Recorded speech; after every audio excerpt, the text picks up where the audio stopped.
Waalaikumsalam. Alhamdulillah.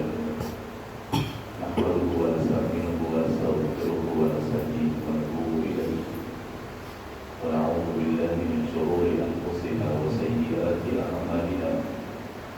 Man yahdihillahu fala mudilla lahu wa man yudlil fala hadiya lahu. Wa asyhadu an la ilaha illallah wahdahu la syarika lahu. وأشهد أن محمدا عبده ورسوله صلى الله عليه وعلى آله وصحبه ومن سار على نهجه واقتفى بأثره إلى يوم الدين أما بعد. معاشر المسلمين والجماعة الرسول والجماعة وصلى مفتاح الجنة. Semoga senantiasa diberikan rahmat keberkahan serta penjagaan oleh Allah Subhanahu wa taala. Alhamdulillah. Segala puji bagi Allah yang telah memberikan kepada kita nikmat di pagi hari ini. Yang pertama adalah nikmat kesempatan, waktu luang dan usia yang Allah Subhanahu wa taala berikan kepada kita. Ketahuilah bahwasanya Allah Subhanahu wa taala mengabarkan Allahu yatawaffal anfusa hina manamiha. Allah Subhanahu wa taala mewafatkan jiwa-jiwa ketika tidur. Artinya dari malam kita diwafatkan oleh Allah Azza wa Jalla. Nyawa-nyawa kita diambil. Kemudian Allah Subhanahu wa taala mengembalikan nyawa-nyawa tersebut kepada hamba-hamba yang belum tiba ajalnya. Dan Allah Subhanahu wa taala menahan tidak mengembalikan nyawa-nyawa tersebut kepada hamba-hamba yang telah tiba ajalnya. Dan kita termasuk hamba-hamba yang hari ini dikembalikan nyawanya oleh Allah Subhanahu wa taala, yang ini merupakan kesempatan besar bagi kita untuk kembali bisa mengerjakan berbagai macam ketaatan dan meninggalkan berbagai macam keburukan. Yang nikmat usia ini kita gunakan dengan sebaik-baiknya untuk menggapai keridhaan Allah Subhanahu wa taala. Nikmat selanjutnya adalah bahwasanya Allah Subhanahu wa taala memberikan kepada kita hidayah dan taufik bimbingan, sehingga masya Allah kita dapat dengan mudah mengerjakan sholat subuh secara berjamaah di musola yang diberkahi ini, yang Nabi Shallallahu Alaihi Wasallam mengabarkan, man shalla subha fi jama'ah kana fi khidmatillah. Barang siapa yang mengerjakan sholat subuh secara berjamaah, maka dia berada di dalam penjagaan Allah. Maka jemaah sekalian rahimani wa rahimakumullah, tidak ada penjagaan terbaik melainkan penjagaan Allah, dan semoga Allah Subhanahu wa taala menganugerahkan penjagaan terbaik tersebut kepada kita semua yang telah menghadiri musola ini untuk mengerjakan sholat subuh secara berjamaah. Dan alhamdulillah Allah Subhanahu wa taala diberikan kita kesempatan taufik untuk bisa berpuasa, memasuki hari puasa yang keberapa sekarang Pak? 8 Gak terasa ya, hari demi hari di bulan Ramadan telah kita lalui, yang sebenarnya kita berharap mudah-mudahan tiap bulan adalah Ramadan, tapi tidak mungkin.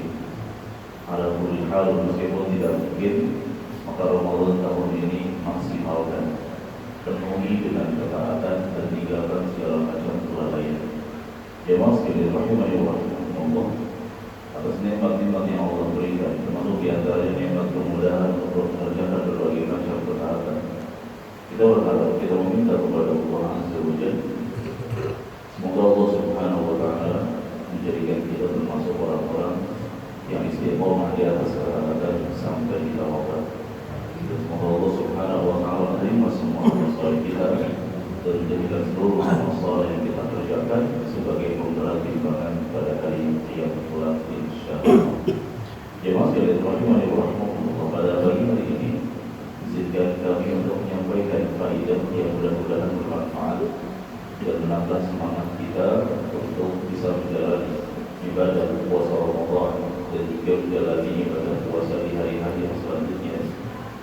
Yang mana jemaah sekalian rahimani wa rahimakumullah, pagi hari ini saya akan menyampaikan tentang rahasia menakjubkan di balik pensyariatan ibadah puasa. Apa rahasia yang bersembunyi di balik pensyariatan ibadah puasa? Yang mana ketahuilah tidaklah Allah memerintahkan suatu ibadah, melainkan dalam ibadah yang kita kerjakan pasti ada manfaat yang murni kembali kepada kita, bukan kembali kepada Allah, karena Allah tidak butuh terhadap ibadah kita. Allah tidak butuh terhadap kesolehan kita. Kita lah yang butuh kepada Allah Azza wa Jalla. Jemaah sekalian rahimahullah, untuk bisa mengerjakan suatu amalan ibadah dengan ringan, maka ada baiknya kita mempelajari tentang manfaat suatu ibadah tersebut dan mempelajari tentang keutamaannya agar kita bisa mengerjakan ibadah tersebut dengan ringan, dengan semangat. Meskipun bukan berarti kalau ada suatu ibadah yang kita tidak tahu keutamaannya maka kita malas mengerjakannya, bukan demikian. Saya di sini mengajak para jemaah untuk mempelajari tentang manfaat suatu ibadah, mobil khusus masalah puasa, untuk lebih menanamkan semangat kepada kita. Bukan untuk berarti kalau suatu ibadah kita tidak tahu keutamaannya kita tidak semangat, tidak. Baik kita tahu keutamaannya maupun kita tidak tahu keutamaannya, sama-sama kita kerjakan ibadah tersebut dengan semangat. Contoh suatu ibadah yang kita tidak tahu hikmahnya, kita tidak tahu rahasia yang tersembunyi di balik ibadah tersebut, manfaatnya itu apa? Contoh, kalau kita buang angin, ini dalam ilmu fikih dinamakan dengan hadas kecil. Agar sholat kita sah, kita harus apa? Berwudu. Pertanyaannya adalah, maaf, buang angin keluar dari mana? Dari dubur. Sedangkan ketika berwudu yang dibasuh apa? Wajah, tangan, kaki, kepala. Tidak ada hubungan antara buang angin dari dubur lalu ketika berwudu yang dibasuh wajah, tangan, kaki. Kalau kita ditanya hikmahnya apa, manfaatnya apa, kok yang mengeluarkan angin dari belakang, yang dibasuh malah yang di depan, ya. Kemudian contoh lain dalam ilmu fikih ada namanya al-mashu al-khuffain, mengusap di atas kedua sepatu. Boleh kalau kita sedang berada di luar ruangan, sedang memakai sepatu, lalu tiba waktu sholat, kita boleh berwudu menggunakan sepatu. Namanya al-mashu al-khuffain. Dengan syarat tadi di rumah sebelum pakai sepatu itu kita sudah berwudu terlebih dahulu. Nanti ketika bagian kaki bukan kuil sepatunya, tapi hanya usap bagian punggung sepatunya, yang kanan satu kali, yang kiri satu kali. Pertanyaannya adalah, dalam sepatu yang kita pakai itu, yang kotor yang bagian mana? Bawah. Tapi Nabi perintahkan yang usap bagian atas. Hikmahnya apa? Manfaatnya apa? Di sini, ketika kita tidak tahu hikmahnya, bukan berarti kita malas mengerjakan sunnah itu. Bukan berarti karena kita tidak tahu hikmahnya, manfaatnya apa? Yang buang angin belakang, yang dibasuh bawah tangan, kaki dan seterusnya, lalu kita malas berwudu. Tidak.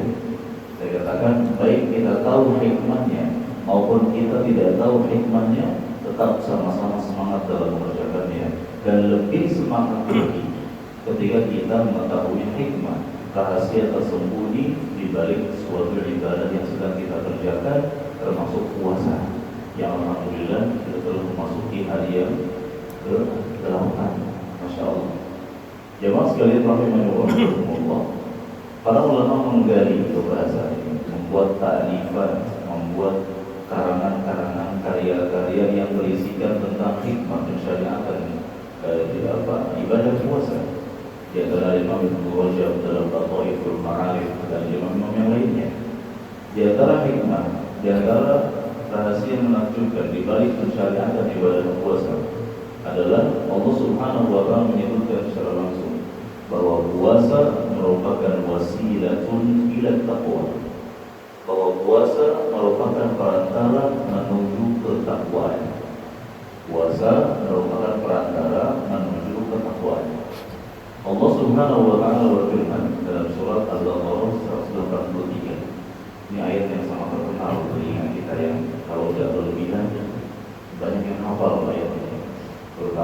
menjelang ibadah puasa Ramadan.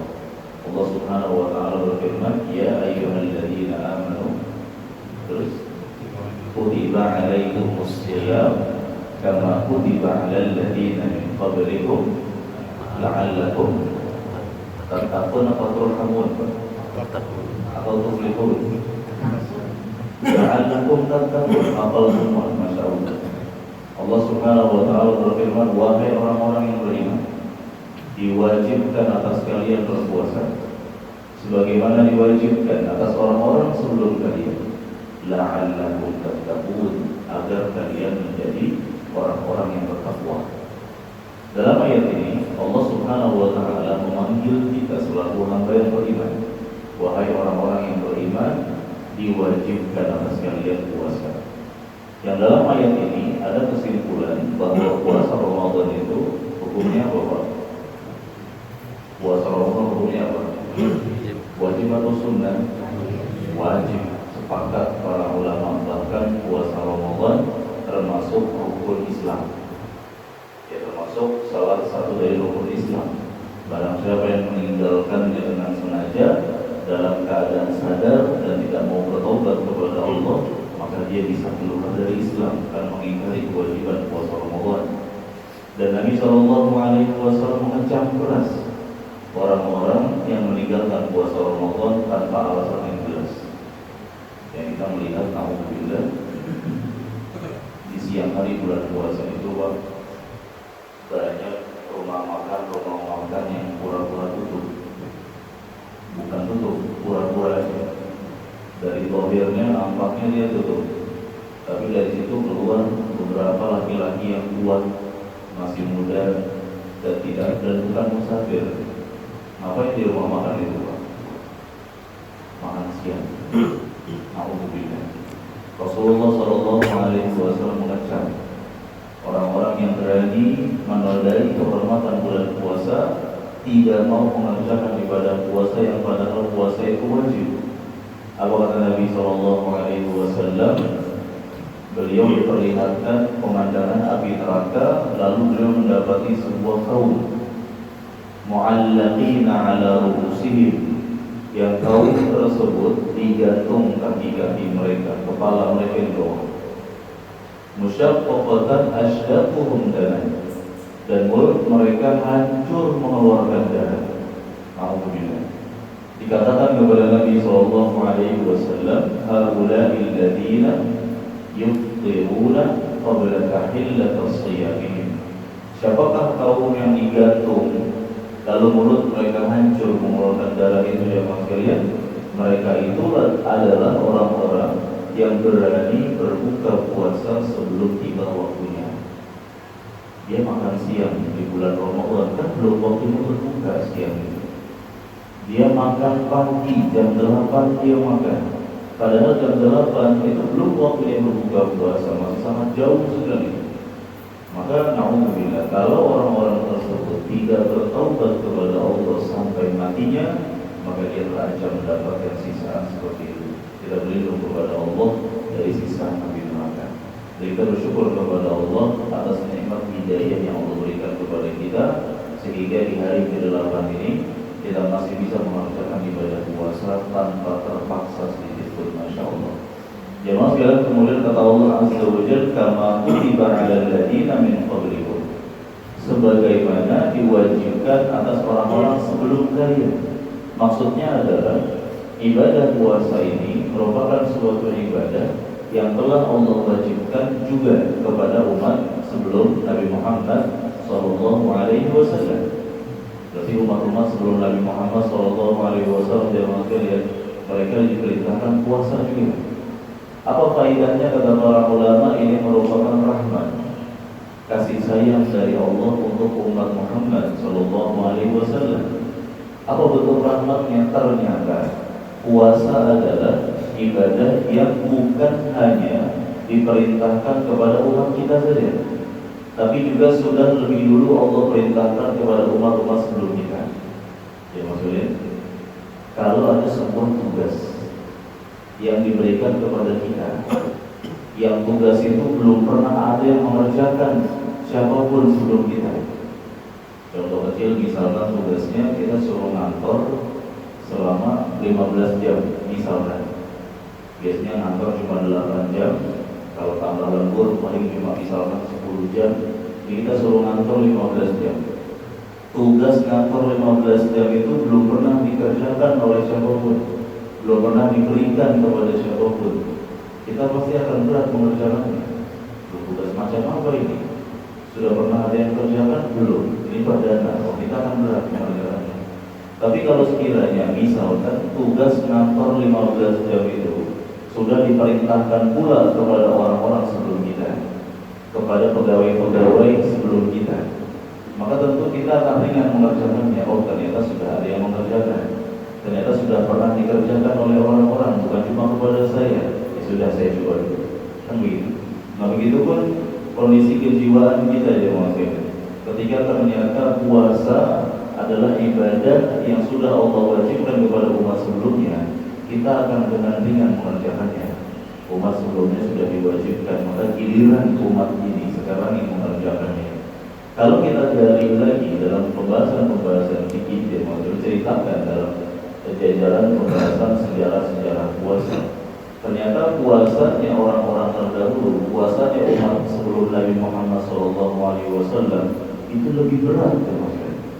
Beratnya apa? Peraturan puasa mereka dimulai sejak tidur malam.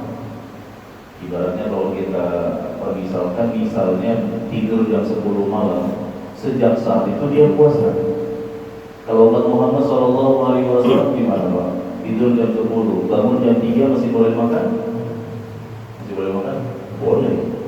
Setelah jam 3 kita ketiduran, bangun jam 4. Jam 4 kan belum subuh, masih boleh makan nggak Pak? Masih, Masya Allah.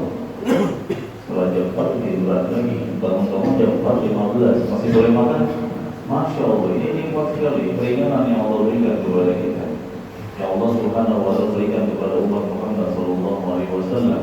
Puasa kita lebih ringan, bahkan ringannya juga diantaranya kita di Indonesia ini, Masya Allah, puasa campur hujan. Coba bayangkan puasa di Jazirah Arab, musim panas 40 derajat, jarang hujan, dan Jazirah Arab zaman Nabi SAW. Bayangkan bagaimana panas, gersam, dan dahaga yang akan dirasakan oleh Nabi SAW dan para sahabatnya. Kita nggak ada apa-apa di sini.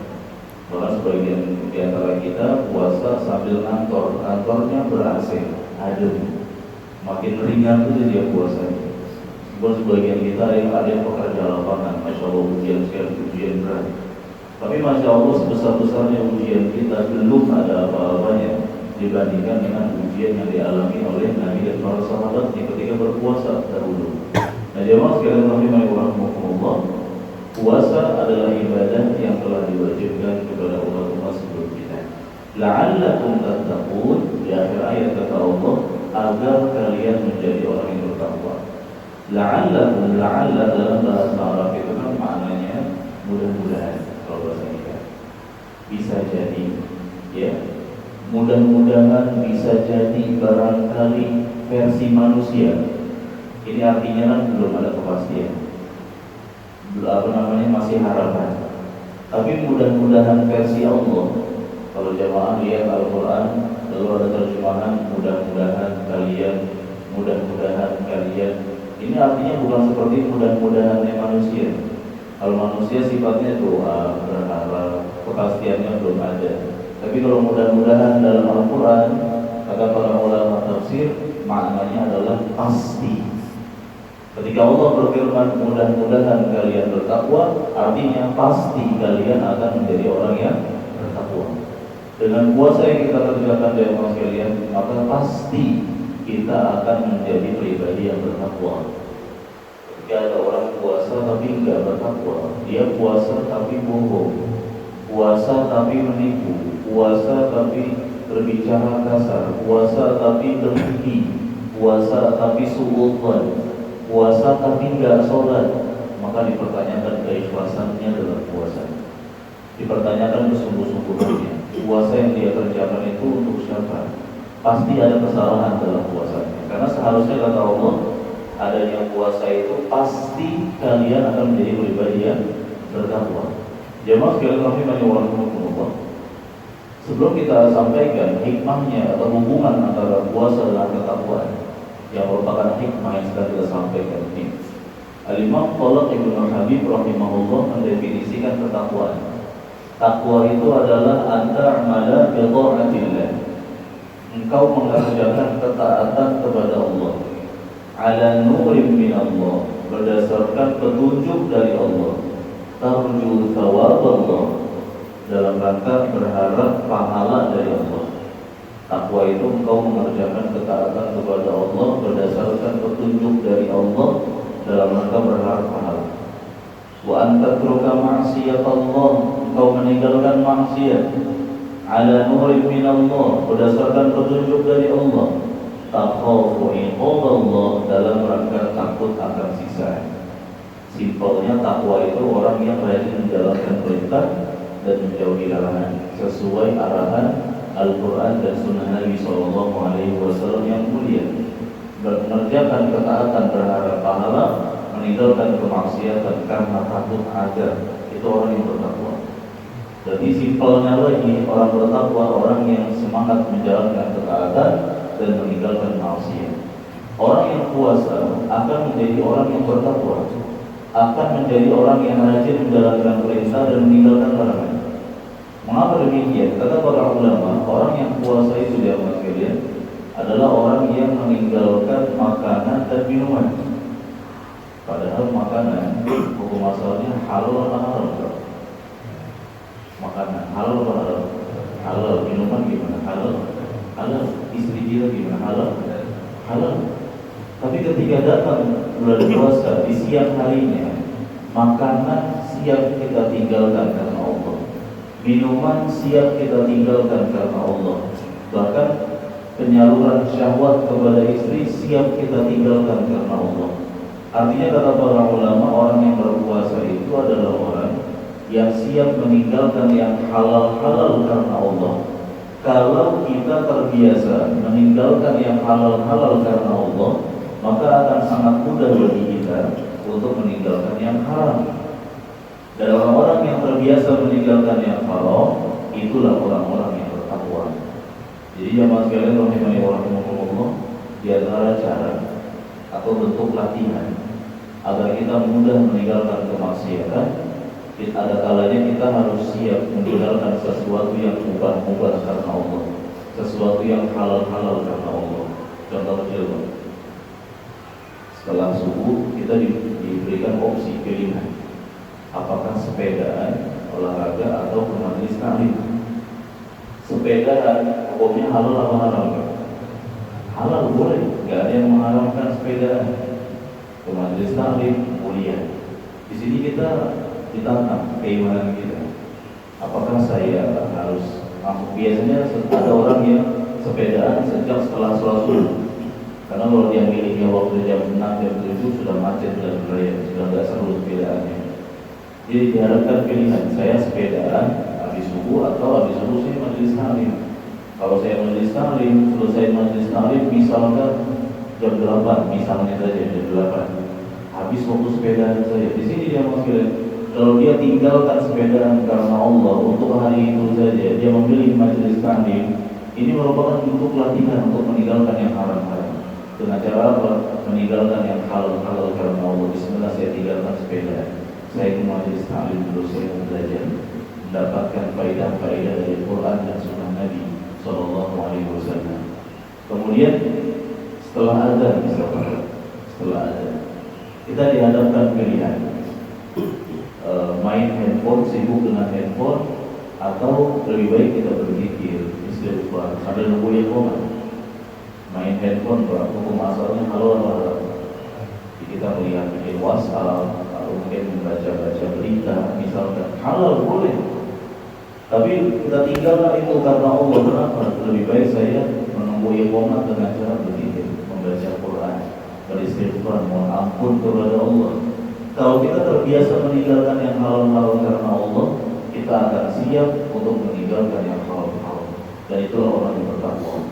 Maka mudah-mudahan puasa yang kita kerjakan Allah Subhanahu wa Ta'ala menjadikannya sebagai perantara menuju ketakwaan, sehingga dengan puasa ini kita menjadi pribadi yang rajin menjalankan perintah dan rajin meninggalkan larangan, dan semoga ketakwaan itu Allah langgengkan untuk kita juga di luar bulan Ramadan, insyaallah. Baik, yang berikutnya, yang kedua,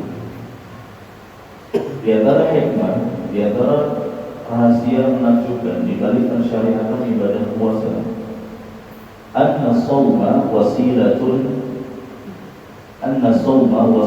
ila syukrin ni'am, bahwa puasa itu dalam kalian merupakan perantara menuju rasa syukur atas nikmat yang Allah berikan. Dengan puasa kita akan menjadi pribadi yang rajin bersyukur. Bersyukur atas apa? Nikmat yang Allah berikan. Kok bisa orang puasa lalu menjadi orang yang bersyukur? Rasa syukur di sini sangat umum sekali sebenarnya, namun saya ingin khususkan rasa syukur yang dimaksud adalah syukur terhadap nikmat makanan dan minuman. Orang yang puasa itu meninggalkan makanan dan minuman berapa jam? Kita puasa berapa jam? 12 jam, 13 jam bahkan. Bagaimana rasanya meninggalkan makanan, minuman 13 jam? Masya Allah. Kita tinggalkan makanan selama 13 jam, minuman selama 13 jam. Ketika datang waktu berbuka, Masya Allah, kita mendengar azan maghrib dengan merdunya. Dan kalau tidak berlebihan, azan paling merdu di bulan puasa itu azan maghrib. Merdu bukan karena siapa yang azan, tetapi mengangankan sekali. Lalu kita rindu sekali dengan azan maghrib itu kayaknya Masya Allah spesial sekali. Tapi kalau azan subuh gimana? Rasanya azan subuh maunya akhirkan aja biar masih bisa sahur maksudnya. Azan maghrib begitu dirindukan. Lihat ketika kita sudah sangat lapar, sangat haus, dahaga, dehidrasi, sudah capek habis bekerja seharian sambil puasa, datang waktu berbuka puasa. Meskipun kita berbuka cuma dengan 11 air putih, saya yakin, seyakin-yakinnya semuanya gembira, semuanya bahagia. Meskipun berbuka cuma dengan air putih, dan minum beberapa tegukan air putih yang sebelumnya kita sudah sangat haus sekali. Masya Allah, dengan nikmat air putih, padahal cuma beberapa tegukan, kita gembira, kita bersyukur kepada Allah dengan suara azan, alhamdulillah, alhamdulillah. Cuma air putih sebagai pembuka, sudah gembira sekali, senang sekali. Bahkan kalau tidak berlebihan juga, sebenarnya dengan air putih sudah kenyang kita, gembira. Ini kata para ulama menunjukkan bahwasanya kita itu bisa mensyukuri nikmat terkecil, yaitu air putih. Ya, kan di hadapan kita ada banyak nikmat nih. Kalau lagi bulan puasa, pas berbuka, ada air putih, ada es juga, ada beras, bihun, gorengan, apa gitu kan, macam-macam ya, Masya Allah. Di hadapan itu ada banyak makanan itu. Baru air putih udah gembira, ditambah makanan-makanan lain, Masya Allah, minuman-minumannya, esnya. Setelah sholat maghrib, pulang ke rumah ngambil nasi, masih makan juga. Orang Indonesia itu belum nasi, belum makan. Padahal sudah makan bihun, sudah buras, sudah bakwan, sudah segala macam dia makan, tapi habis maghrib masih nyari juga. Tapi ketika pembukaannya dengan air putih dan kurma, dia gembira. Nah, menunjukkan orang yang berpuasa, dia bisa mensyukuri nikmat terkecil, yaitu air putih. Coba lihat pula sebagian orang di luar bulan puasa, minum, ambil air putih sedikit, buang. Minum air putih masih tinggal setengah, nggak dihabiskan. Atau Pak, rasakan bagaimana kecewanya sebagian orang ketika bertamu ke temannya, lalu di rumahnya cuma disuguhkan air putih. Dia orang Bogor misalkan, datang ke Tanjung Priok, jauh Bogor itu, setahu saya jauh, sedekat-dekatnya Bogor jauh. Datang ke rumahnya bertamu siang-siang, cuma disuguhkan air putih. Jujur di hati gimana? Kalau bahasa kita ngedumel, ngomong sendiri di hati, itulah saya jauh-jauh dari Bogor ke sini, sengaja saya datangnya siang-siang. Orang Indonesia kan mengalami sistem basa-basi, minimal tawarin makan, tawarin minum apa, langsung air putih to the point, ini air putih. Ya, minimal tawarin bapak sudah makan, kan orang Indonesia gitu, suka basa-basi. Tapi kita meskipun tahu dia basa-basi, kita senang gembira. Ini datang langsung nih air putih. Kita biasa menghinakan air putih, beralasan kok cuma air putih. Saya kan tamu, ini menunjukkan kufur nikmat, tidak bersyukur atas nikmat yang Allah berikan. Padahal air putih yang disuguhkan ini nikmat bukan? Nikmat yang masya Allah kita merasakan kelezatannya ketika bulan puasa di momen berbuka. Maka jemaah sekalian, puasa kata para ulama mendidik kita untuk menjadi pribadi yang bersyukur atas nikmat yang Allah berikan, khususnya nikmat makanan dan minuman sekecil apapun. Bahkan mungkin ada juga yang buka puasanya adalah air putih dan kurma. Kurma itu jemaah sekalian, jangan remehkan per butirnya. Iya, dia kecil. Kurma itu tidak sebesar semangka, tidak sebesar melon, tidak sebesar pisang. Kurma itu kecil. Tapi satu butir kurma mengandung 260 kalori kurang lebih. Saya baca di Google demikian. Yang kalau kita makan 3 butir saja, itu sudah seperti sarapan. 800 kalori. Kecil tapi padat akan nutrisi. Kita buka puasa dengan air putih dan 3 butir kurma sebenarnya sudah sangat cukup. Tanpa makan lagi sudah cukup karena kalori untuk tubuh telah terpenuhi. Masya Allah, ternyata tidak ada yang remeh dalam nikmat Allah.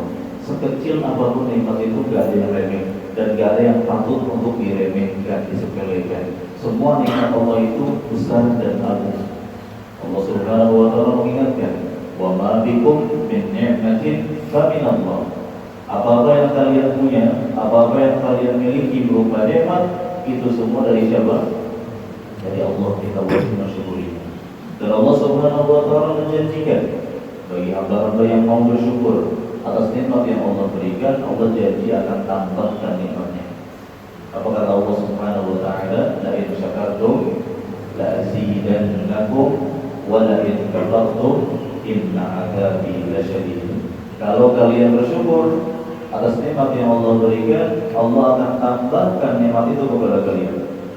Dan kalau kalian mengingkari, kalau kalian kufur, maka sesungguhnya siksaanku sangat pedih kata Allah SWT. Maka mudah-mudahan puasa yang kita kerjakan Allah Subhanahu wa taala jadikan sebagai perantara menuju rasa syukur atas nikmat-nikmat yang Allah berikan, sekecil apapun nikmat tersebut. Yang ketiga, di antara hikmah rahasia tersembunyi di balik pensyariatan ibadah puasa, anna as-shawma mujibun lirrahmati wal 'athfi 'ala, bahwasanya puasa itu menjadikan seseorang memiliki sifat rahmah, sifat kasih sayang kepada siapa? Kepada masakin, orang-orang miskin. Ya maksudnya Allah, Allah Subhanahu wa taala itu membeda-bedakan jatah rezeki masing-masing manusia. Ya, dan itu sesuai dengan kebijakan Allah, kebijaksanaan Allah, sesuai dengan keadilan Allah. Allah tidak pernah zalim kepada siapapun. Wallahu faddala ba'dahum 'ala ba'dhin fil rizq. Allah Subhanahu wa taala melebihkan rezeki sebagian kalian daripada sebagian yang lain. Untuk apa ini? Menunjukkan keadilan Allah. Kalau bukannya adil itu harusnya sama rata, tidak ya maksudnya. Adil itu bukan sama rata. Adil itu artinya adalah menempatkan sesuatu sesuai posisinya, sesuai porsinya. Jemaah mungkin ada yang punya anak, misalkan yang satu usia kuliahan, adiknya masih usia SD. Bukan dinamakan adil kalau kita kasih uang jajannya sama. Kan sebagian orang berpikir adil yang harus sama rata. Tidak. Yang kuliah dikasih uang jajan 5.000, yang SD juga 5.000, pasti yang kuliah akan marah. Kuliah kok dikasih uang 5.000, sedangkan kebutuhannya banyak dan lain sebagainya. Nah di sini Allah Subhanahu wa taala juga maha adil. Kepada sebagian hamba Allah berikan banyak rezeki, adapun sebagian hamba Allah berikan rezeki yang pas-pasan. Karena Allah maha tahu yang terbaik buat hambanya. Hambanya si A dia itu yang terbaik adalah jadi orang kaya. Kenapa? Karena dia itu dibutuhkan oleh orang banyak. Dia punya banyak kerabat, punya banyak saudara, punya banyak pengikut. Kalau dia miskin, dia nggak bisa bantu orang lain, sedangkan dia sangat dibutuhkan. Ada lagi harta si B, Allah berikan kepada dia rezeki yang pas-pasan. Allah takdirkan dia jadi orang miskin. Kenapa? Kalau dia punya harta, dia akan sombong, dia akan lupa kepada Allah, gak mau bersedekah, angkuh, dan lain sebagainya. Allah Maha tahu yang terbaik buat kita. Jadi ketika misalkan Pak, ada di antara kita berdoa, ya Allah berikan saya rezeki yang berlimpah, lalu Allah berikan rezeki yang pas-pasan, itu yang terbaik dari Allah untuk kita. Sebaliknya ada orang yang minta pas-pasan, tapi Allah kayakan, itu juga yang terbaik. Nah, di antara sebagian orang ada yang Allah berikan ujian yang bernama kemiskinan. Kemiskinan merupakan ujian. Allah Subhanahu wa taala berfirman, "Wa la nabluwannakum bisyai'in minal khawfi wal ju'i wa naqsin minal amwali wal anfusi wal thamarat." Sungguh kami akan berikan ujian kepada kalian dengan sedikit rasa takut, rasa lapar, naqsin minal amwal, kekurangan harta, wal anfus, kekurangan jiwa. Maksudnya di antara maknanya ada yang Allah berikan ujian sakit, dan ada juga yang Allah berikan ujian meninggal dunia. Ini berkurangnya jiwa maksudnya. Wal thamarat, dan berkurangnya buah-buahan, termasuk kelangkaan yang terjadi. Jadi ketika dicontoh misalkan kayak beberapa minyak sayur katanya langka, misalkan, jangan hanya berpikir pada sisi jangan-jangan ada yang menimbunnya. Kita pikir dari posisi dari arah ini merupakan ujian yang sedang Allah timpakan untuk bangsa Indonesia ini. Mungkin karena kemaksiatan kita, kurang taubatnya kita kepada Allah Azza wa Jalla. Nah, Allah Subhanahu wa taala berikan ujian kepada sebagian hamba, naqsin minal amwal, kekurangan harta. Orang-orang miskin dia mungkin, orang-orang fakir yang mereka setiap hari merasakan kehausan, kelaparan. Puasa mendidik kita agar bisa memiliki empati kepada mereka. Kita merasakan apa yang mereka rasakan sekarang ini. Orang-orang miskin itu kan mereka lapar dan haus setiap harinya. Bahkan mungkin sebagian mereka mendengar istilah bulan puasa tidak terlalu antusias. Kenapa? Oh, bulan puasa, saya tiap hari sudah puasa, saya tiap hari sudah sering menahan haus, menahan lapar. Bahkan orang-orang miskin itu kadang-kadang zaman sekalian orang-orang yang Allah berikan ujian kemiskinan, untuk bisa makan, untuk bisa mendapatkan 10.000, 20.000, dia harus bekerja keras. Ada sebagian di antara mereka yang bekerja sebagai pengumpul barang-barang bekas atau aqua bekas misalkan. Dia harus dorong gerobak dari pagi, dan di siang harinya dia terbakar panasnya matahari, bercucuran keringat, kadang-kadang air mata, karena khawatir harus makan apa di hari itu, karena tidak ada uang yang dia miliki. Nah, orang-orang yang memberikan ujian kemiskinan, dia harus merasakan haus, merasakan lapar di siang hari sambil bekerja aja sekalian. Dapat uang 20.000, dapat uang 30.000, dia berikan buat anak istrinya makan sekedarnya. Itulah perasaan orang-orang miskin, dan itulah yang sedang kita rasakan dalam puasa ini. Makanya kata para ulama, innama syuri'a as-siyamu liyadhuqal ghani ta'amal ju'. Bahwasanya puasa itu disyariatkan di antara manfaatnya agar orang-orang yang memiliki kecukupan bisa merasakan bagaimana tidak enaknya menjadi orang miskin. Jemaah sekarang kita merasakan kita harus kehausan, kelaparan. Sebagian jemaah masih bekerja, kerjanya nggak libur, kerja sambil puasa. Begitulah yang biasa dirasakan oleh saudara-saudara kita dari kalangan orang-orang durhaka, orang-orang lemah ekonomi, orang-orang miskin. Sehingga ketika kita merasakan apa yang mereka rasakan, kita tergerak untuk membantu mereka, tergerak untuk bersedekah kepada mereka. Biasanya kadang-kadang hati kita kan egois. Ya, kita melihat orang-orang yang tidak mampu, kita berpikir, ya saya kan capek-capek kerja, kok dia enak tinggal terima dari saya. Harusnya dia kerja juga. Ya saya juga capek, saya juga punya kebutuhan, saya juga kurang uangnya. Enak sekali dia tinggal saya kasih dia. Ini perbuatan egois.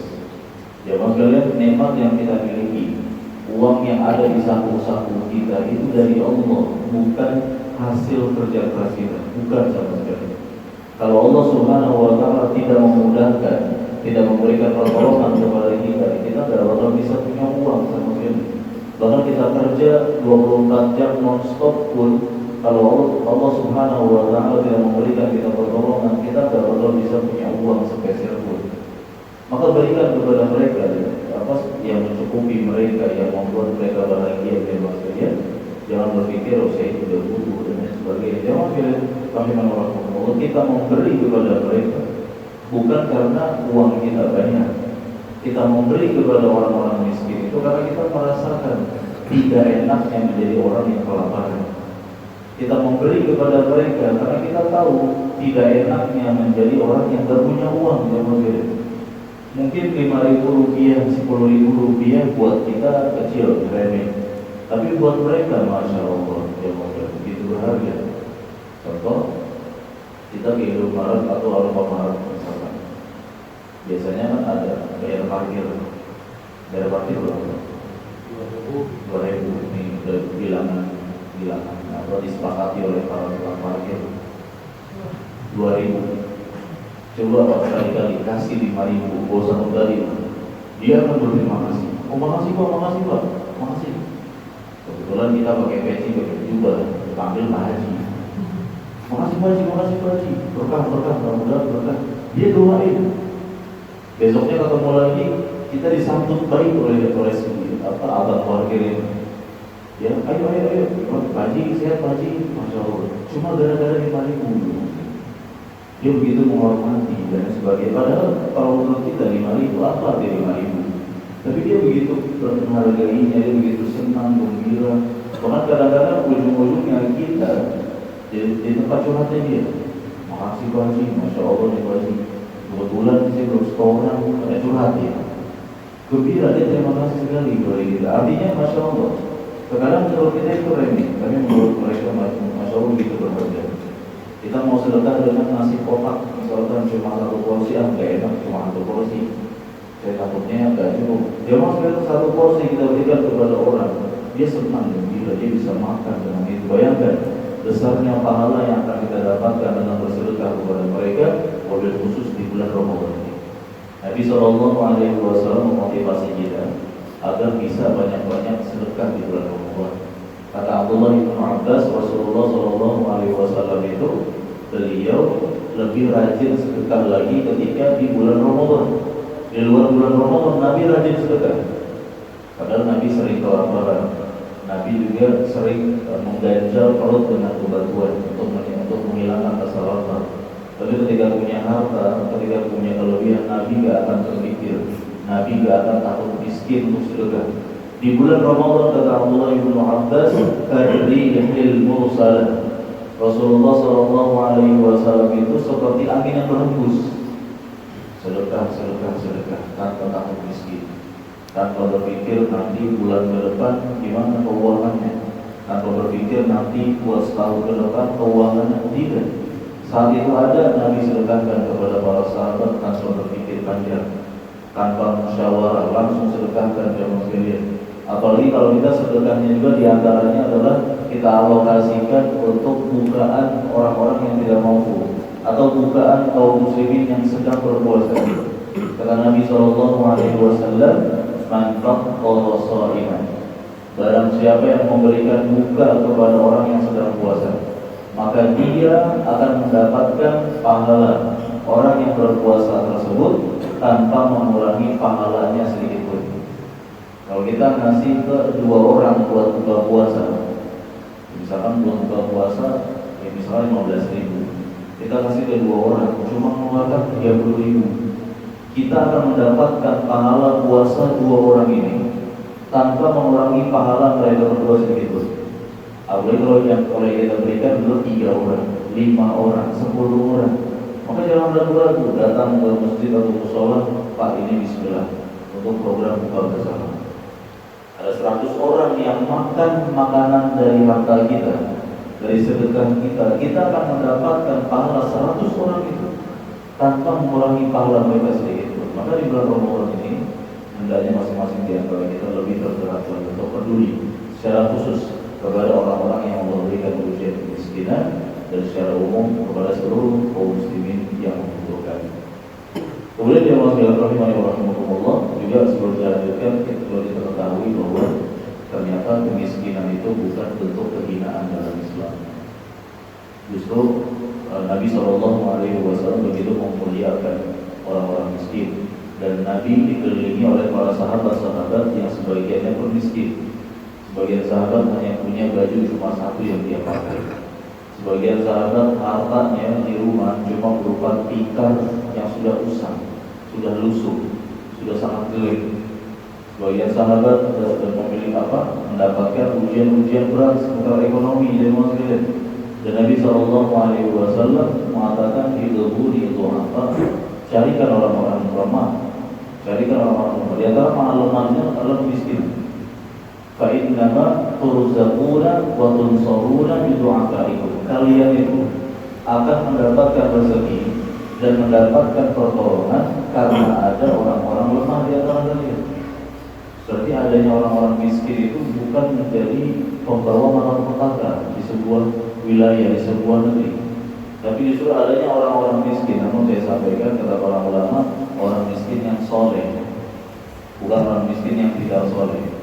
Karena yang dimaksudkan kemuliaan orang-orang miskin dalam Islam itu miskin yang soleh. Karena ada orang yang Allah berikan ujian kemiskinan, sudah dia miskin, dia lupa kepada Allah, gak mau sholat, gak mau puasa, gak mau mengerjakan ketaatan, malah membuat onar, mengerjakan kemaksiatan, mabuk-mabukan dan sebagainya. Bukan itu yang dimaksud dalam hadis. Tapi orang-orang miskin yang soleh, kalian akan diberikan rezeki dan diberikan pertolongan oleh Allah karena sebab ada orang-orang yang miskin di antara kalian. Kemudian Nabi SAW juga, yadkhulu fuqara'ul muslimin al-jannah qabla aghniyaihim bi nisfi yawm. Orang-orang miskin di antara umatku, kata Nabi SAW, orang-orang miskin di umatku akan masuk ke dalam surga lebih dulu daripada orang-orang kaya. Orang-orang miskin akan masuk surga setengah hari lebih dulu daripada orang-orang kaya. Setengah hari yang Nabi maksud di hari kiamat adalah 500 tahun. Maksudnya adalah orang-orang miskin akan masuk ke dalam surga terlebih dahulu.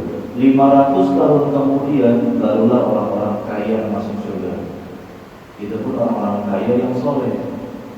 Kalau orang kaya yang tidak soleh, dia punya harta, tidak mau dia sedekahkan, dia meninggalkan sholat, dia lupa kepada Allah, dia sombong kepada Allah dan lain sebagainya. Itu tidak tahu kapan masuk surganya. Yang kaya-kaya tapi soleh saja masuk surganya terlambat 500 tahun. Ini menunjukkan hiburan dari Nabi SAW kepada orang-orang yang Allah berikan ujian kemiskinan, bahwa mereka bukan orang yang hina, melainkan mereka adalah orang-orang yang dimuliakan oleh Allah Azza wa Jalla. Bahkan juga kata Nabi SAW, ya Allah, hidupkan aku dalam keadaan miskin, wafatkan aku dalam keadaan miskin, dan kumpulkan aku di hari kiamat bersama golongan orang-orang yang miskin. Dan surga itu dipenuhi oleh orang-orang du'afa, orang-orang fuqara. Surga dipenuhi oleh orang-orang lemah. Di antara makna lemahnya lemah ekonomi. Sedangkan neraka dipenuhi oleh para perempuan, kata Nabi SAW, perempuan-perempuan yang membangkang kepada Allah dan membangkang kepada suaminya, serta dipenuhi oleh orang-orang yang berkecukupan. Artinya berkecukupan di sini bukan berarti kekayaan itu haram dalam Islam, tidak. Kaya itu boleh dalam Islam, namun jangan sampai harta kita menjerumuskan kita kepada api neraka. Gunakan kekayaan dengan sebaik-baiknya. Gunakan kekayaan untuk fi sabilillah di jalan Allah, untuk ketaatan kepada Allah Azza wa Jalla. Yang berikutnya jemaah, di antara hikmah, di antara pelajaran atau rahasia menakjubkan di balik pensyariatan ibadah puasa yang selanjutnya adalah bahwasanya puasa dapat puasa an-nasawma junnatun, bahwasanya puasa menjadi perisai, tameng bagi pelakunya dari segala macam keburukan dan kemaksiatan. Puasa akan menjadi tameng untuk kita, perisai. Maksudnya seperti apa yang mungkin orang yang berpuasa dapat dengan mudah meninggalkan kemaksiatan.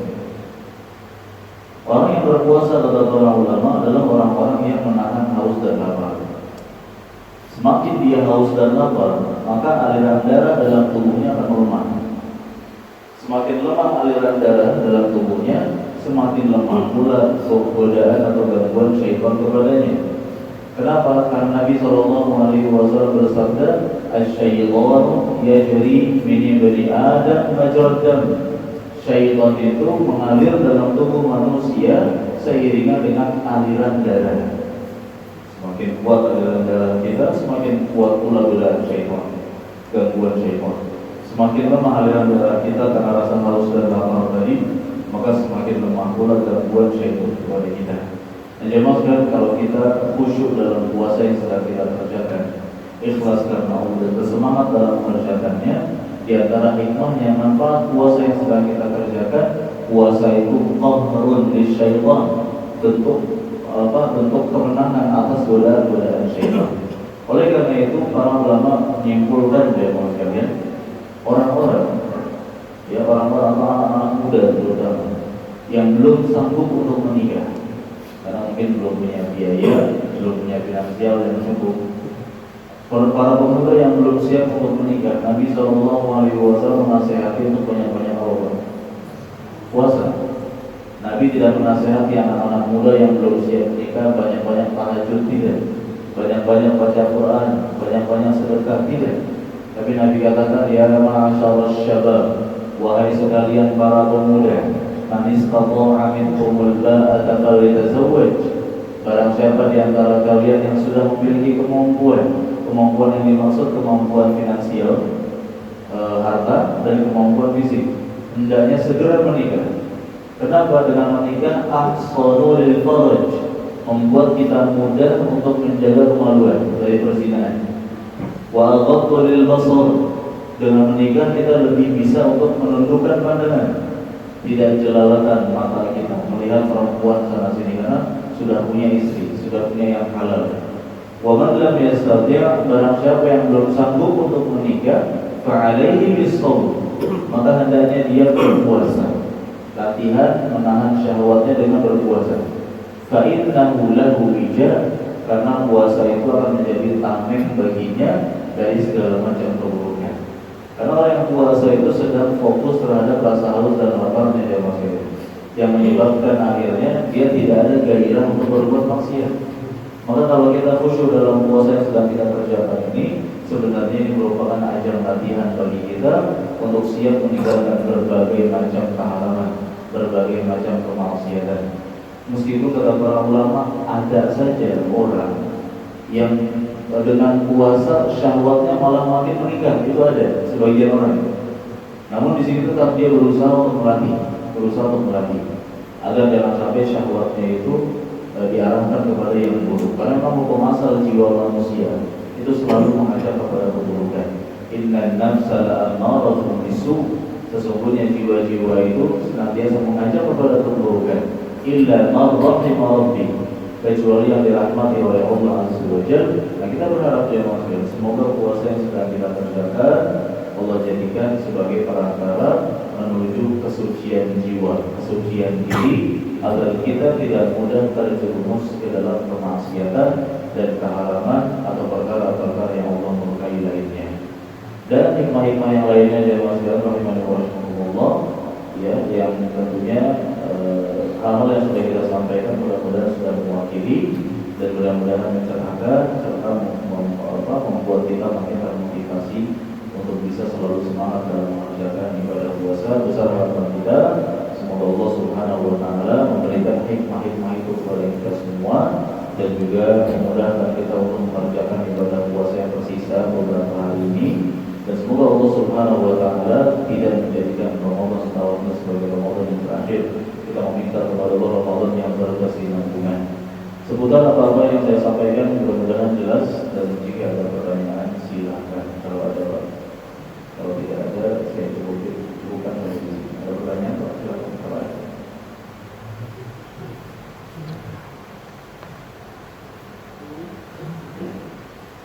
Tidak ada, Pak, ya?